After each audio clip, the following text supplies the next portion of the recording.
Salamu alaikum. Hauruhusiwi kufunga ukiwa katika hali ya janaba.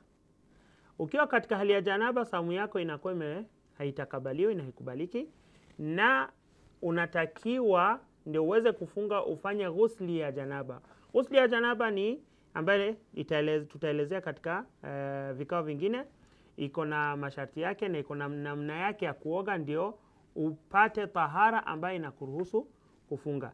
Lakini ikitokezea kwamba wewe umepatwa na hali ya janaba, lakini maji imekatika na usiku mzima umekaa umesubiri hadi wakati unataka kuanza kuweka nia ya kufunga, ndio maji inakuja na hiyo muda haikutoshi wewe kuoga, unaambiwa badala ya kuoga ghusli ya janaba unatakiwa ufanye tayammum ya janaba. Tayammum ziko aina mbili. Kuna tayammum badala ya udhu, yani maji imekatika ulikuwa unatakiwa utawadhe ili uswali, na kuna ile kwamba maji imekatika unatakana uoge ghusli ili uweze kufunga. Sasa kwa sababu hauwezi kuoga ya ghusli ya janaba, unafanya tayammum ya janaba. Maelezo yake na namna yake katika vikao vyake inshallah tutazungumzia. Akina mama pia ambao wako katika hali zao lazima pia waoge ndio waweze kufunga.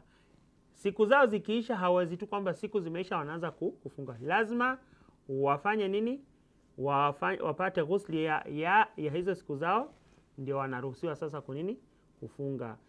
Na ikipatwa na hali kama hii pia kwamba maji hakuna, hao pia inabidi wafanye nini? Wafanye tayammum badala ya ghusli.